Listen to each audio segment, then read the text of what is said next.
오늘 우리에게 주시는 하나님의 말씀은 역대상 21장 1절부터 17절까지 말씀입니다.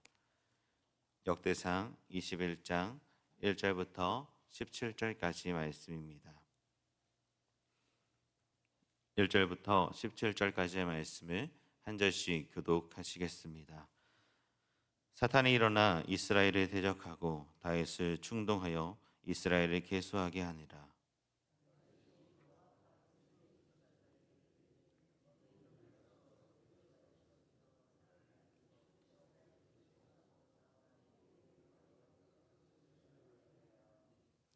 요압이 아뢰되 여호와께서 그 백성을 지금보다 100배나 더하시기를 원하나이다. 내 주 왕이여, 이 백성이 다 내 주의 종이 아니니이까. 내 주께서 어찌하여 이 일을 명령하시나이까? 어찌하여 이스라엘이 범죄하게 하시나이까 하나.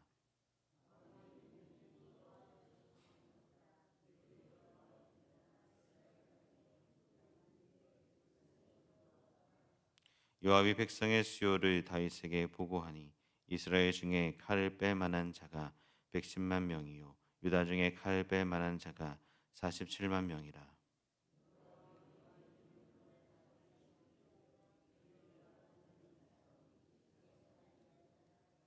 하나님이 이 일을 악하게 여기사 이스라엘을 치심해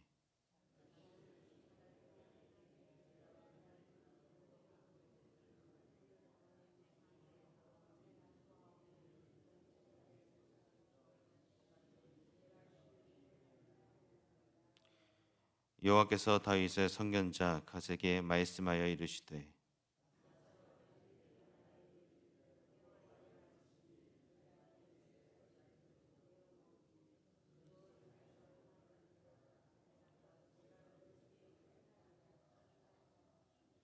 갓이 다윗에게 나아가 그에게 말하되 여호와의 말씀이 너는 마음대로 택하라.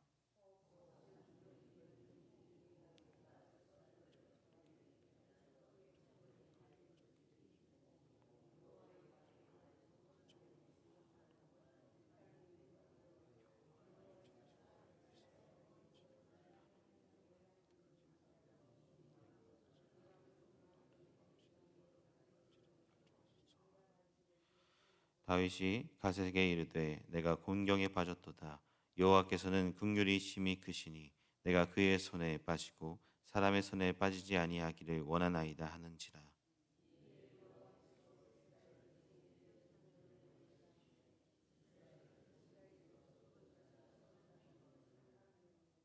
하나님이 예루살렘을 멸하러 천사를 보내셨더니 천사가 멸하러 할 때에 여호와께서 보시고 이 재앙을 내림을 뉘우치사 멸하는 천사에게 이르시되 족하다 이제는 내 손을 거두라 하시니 그때 여호와의 천사가 여부스 사람 오르난의 타작마당 곁에 선지라.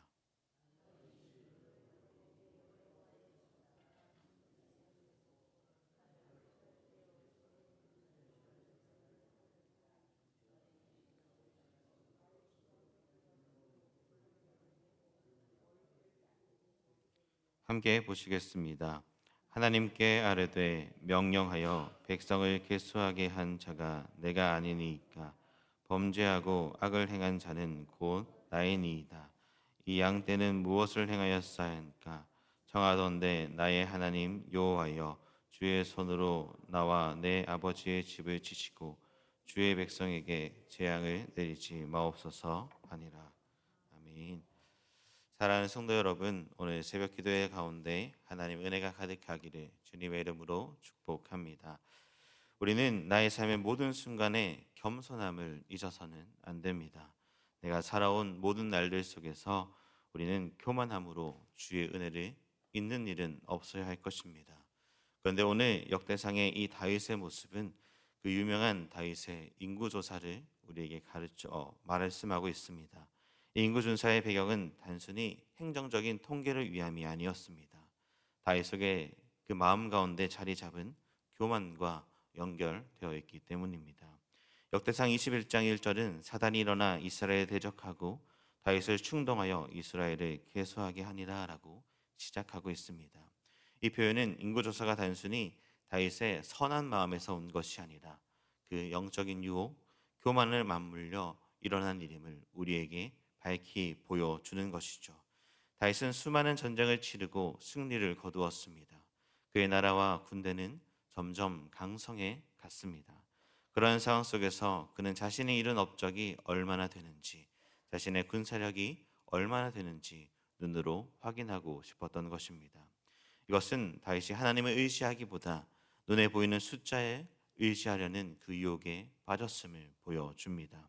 겉으로는 아무런 문제가 없는 것처럼 보이지만 하나님께서는 그의 마음을 보시죠. 그리고 그의 교만한 판단으로 인해서 이스라엘은 심판을 받게 되었습니다. 사랑하는 성도 여러분, 우리의 삶에도 이 다윗과 같은 모습이 있진 않으십니까? 하나님께서 은혜로 세워주신 이 삶, 이 자리가 마치 내가 쌓은 것처럼 착각하는 우리의 마음과 내 힘과 능력으로 자랑하고 싶은 여러 가지 생각들과 나보다 하나님을 앞서야 되지만 그 하나님보다 앞서 내가 나됨을 나타내고 말씀보다 어떠한 조건과 나의 나됨을 자랑하고 싶을 때가 있다라는 것입니다. 오늘 이 말씀은 그 교만의 결과가 얼마나 무거운지 우리에게 보여줍니다. 그러나 동시에 그 회개하는 자에게 베풀어 주시는 하나님의 은혜도 보여줍니다. 그래서 오늘 이 말씀을 통해서 교만을 멈추고 은혜를 기억하라라는 제목을 가지고 하나님의 말씀에 주신 그 은혜를 나누고자 합니다. 첫째는 교만을 멈추는 것이 하나님의 은혜를 지키는 길이다라는 것이죠. 사랑하는 성도 여러분, 교만은 아주 은밀하게 우리의 마음에 스며듭니다. 겉으로는 겸손해 보이는 모습이다 할지라도 우리의 마음 깊은 곳에서는 스스로의 힘과 능력을 의지하고 싶어 하죠. 마음이 그러한 것으로 가득 차 버리게 된다라는 것입니다. 오늘 본문의 다윗도 그랬습니다. 1절의 말씀을 보면 이렇게 시작합니다. 사단이 일어나 이스라엘을 대적하고 다윗을 충동하여 이스라엘을 계수하게 하니라라고 말이죠.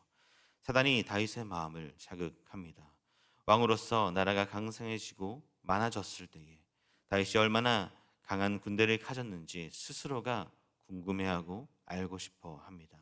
이러한 그의 마음은 하나님께서 주셨던 그 은혜들을 잊어버리는 교만의 모습이죠.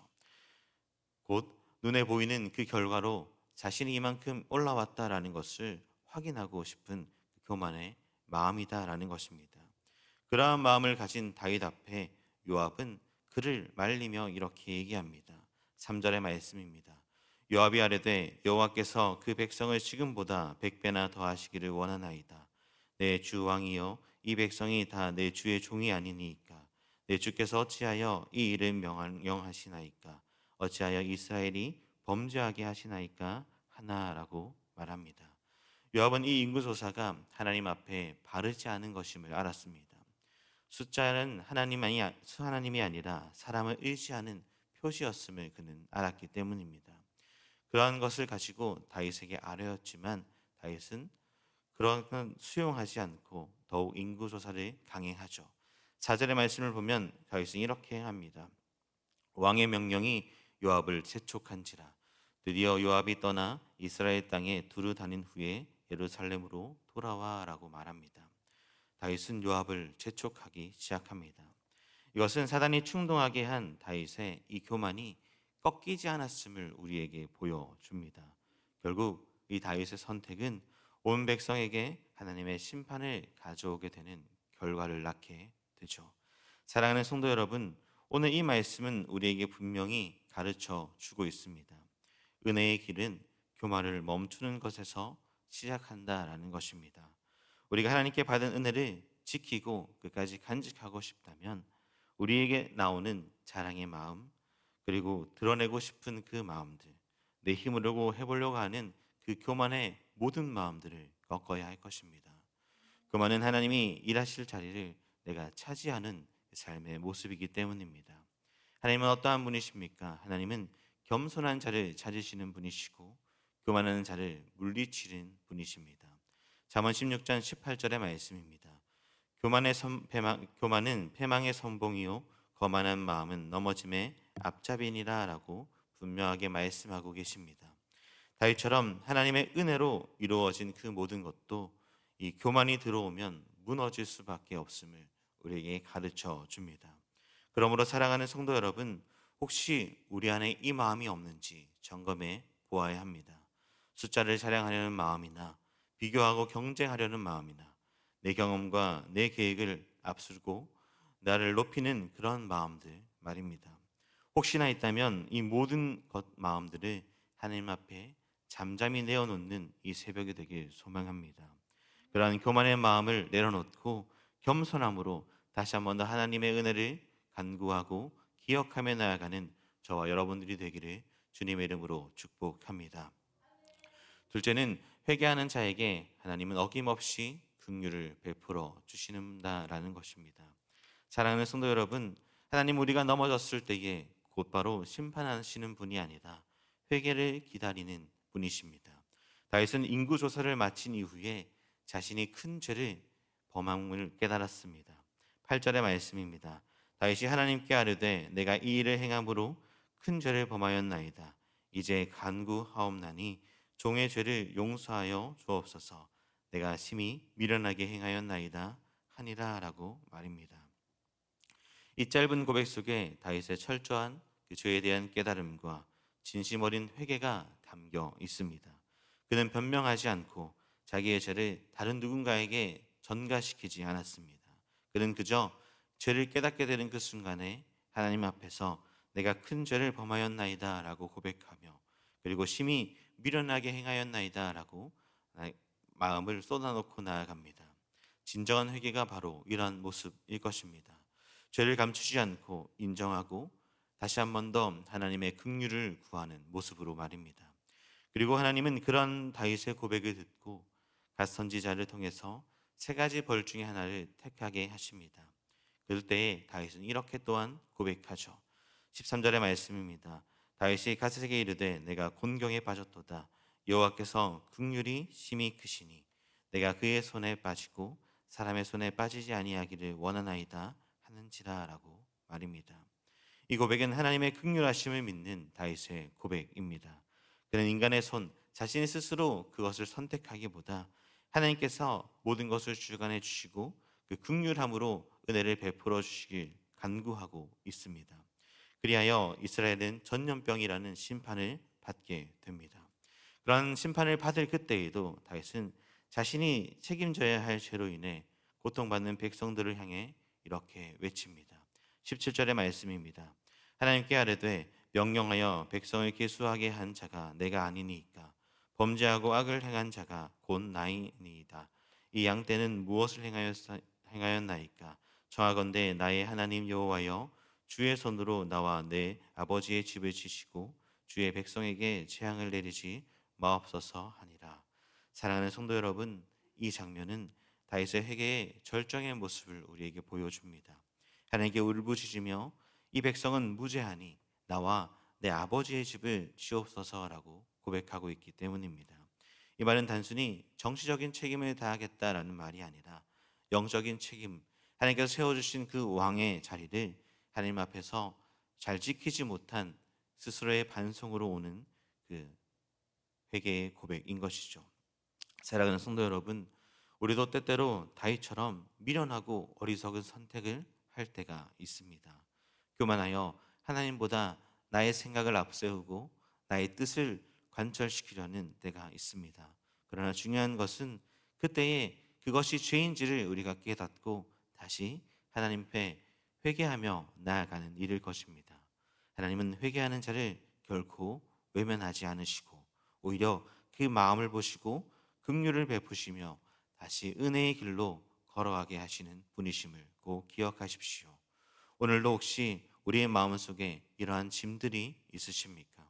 하나님 앞에 다 내려놓고 다윗과 같이 정직함으로 스스로를 그 신앙을 고백하며 나아가는 모두가 되길 소망합니다. 그럴 때에 하나님의 긍휼의 은혜를 누리며 오늘 하루도 믿음으로 살아내는 저와 여러분들이 되길 주님의 이름으로 축복합니다. 말씀을 맺겠습니다. 사랑하는 성도 여러분, 오늘 우리는 다윗의 인구조사 이 사건을 통해서 교만이 얼마나 은밀하게 찾아오는지 그리고 그 교만이 하나님의 은혜를 가릴 수 있는 것인지를 다시 한번 살펴보았습니다.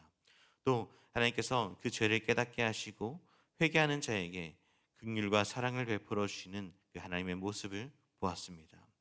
이러한 하나님 이야기 앞에, 그 말씀 앞에 우리의 삶을 돌아보는 은혜가 있길 소망합니다. 하나님의 사랑은 이러한 다윗의 긍휼함을 베풀어 주는 것으로 멈추지 않고 회개하는 자를 일으켜 세우고 회복의 길로 인도하시는 분이십니다. 오늘 본문의 마지막 15절에서 17절의 말씀을 보면 천사가 예루살렘을 멸하려 할 때에 하나님께서는 그 천사를 명령하십니다. 조카다, 이제는 내 손을 거두라라고 말입니다. 그리고 그 자리에 바로 오르난 타작마당에서 다윗은 제단을 쌓고 예배를 드리며 하나님을 경외하며 나아갑니다. 이 장소가 나중에 훗날 솔로몬의 성전이 세워지는 장소가 됩니다. 즉 심판의 현장이 은혜의 자리로 바뀌는 것이고 징벌의 땅이 회복의 성전이 되게 되는 하나님의 놀라운 역사하심이 있게 되는 것입니다. 이것이 하나님의 회복의 손길인 것이죠. 그렇기에 우리는 나의 죄를 깨닫게 하시는 그 하나님의 은혜 앞에 그 죄를 가벼이 여기지 않고 하나님 앞에 회개함으로 나아가 다시 한번 회복의 은혜를 날마다 쌓아가시는, 그 회복의 은혜를 누려가는 저와 여러분들이 되기를 주님의 이름으로 축복합니다. 기도드리겠습니다.